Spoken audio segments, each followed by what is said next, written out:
ခမရတတိထားမိဘူးလားအားလုံးကိုပွင့်မလင်းလင်းပြောပြတတ်တဲ့သူထက်ဘာကိုမှထုတ်မပြောပဲတည်ငြိမ်နေတဲ့သူတွေကပိုပြီးဆွဲဆောင်မှုရှိနေတတ်တာကိုလူတွေကသူတို့အကြောင်းကိုသိချင်လေလေ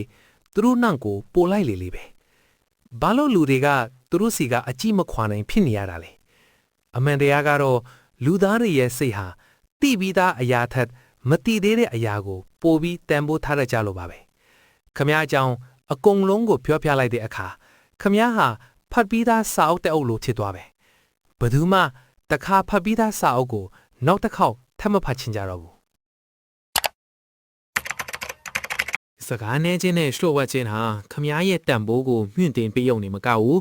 ခမရကိုလူတွေပေါ်လွှမ်းမိုးနိုင်စွမ်းမှာပေးပါတယ်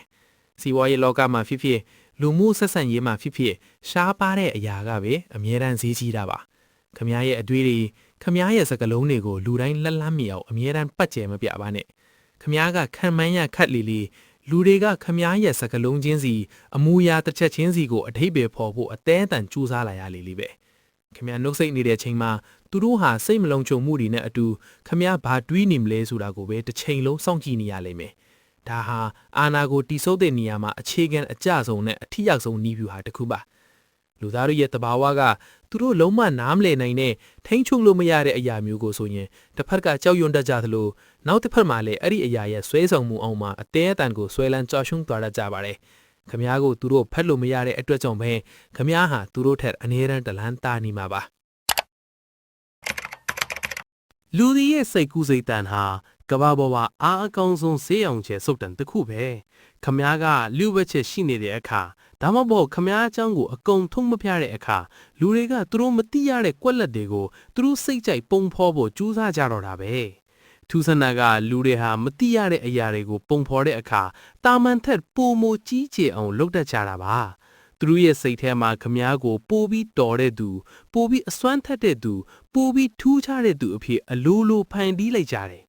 ခမ ्या ရဲ့နှုတ်ဆက်မှုကပဲခမ ्या ကိုအရှင်အဝါတစ်ခုပေးလိုက်တယ်လို့ဖြစ်သွားတာပါ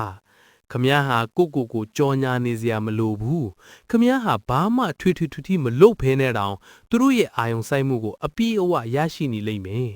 ဘာလို့လဲဆိုတော့သူတို့ဟာခမ ्या ရဲ့အစစ်အမှန်ကိုကြည်နေတာမဟုတ်ပဲသူတို့ကိုယ်တိုင်ဖန်တီးထားတဲ့ခမ ्या ရဲ့အကောင်းဆုံးပုံရိပ်ကိုပဲဆွဲလန်းနေကြလို့ပါပဲခမ ्या ကပဟေလိတစ်ခုလိုဖြစ်နေတဲ့၍သူတို့ကအဲ့ဒီပဟေလိကိုအပြေးရှားဖို့ကြိုးစားရင်းခမ ्या ရဲ့ဆွဲဆောင်မှုအောက်မှာပိတ်မိနေပါလိမ့်မယ်ဒါကြောင့်တခါတလေမှာအားလုံးကိုချမပြတာဟာအကောင်းဆုံးလက်နက်ပါပဲလူရီခမ ्या ကိုစိတ်ဝင်စားစေချင်လားခမ ्या အကြောင်းသူတို့ကိုအကုန်မပြောပြပါနဲ့သူတို့ကိုအမြဲတမ်းစဉ်းစားစရာတစ်ခုခုခြံထားပေးလိုက်ပါဘာလို့လဲဆိုတော့အမောင်တို့ထဲမှာရှိနေတဲ့အရာကပဲအလင်းထဲမှာရှိနေတဲ့အရာတက်ပိုပြီးဆွဲဆောင်နိုင်လို့ပါပဲဒီလိုစိတ်ပညာဆိုင်ရာအချက်လက်တွေကိုပိုသိချင်တယ်နော် channel ကို subscribe လုပ်ထားဖို့မမေ့ပါနဲ့ဦးအားလုံးပဲစိတ်အေးချမ်းကြပါစေ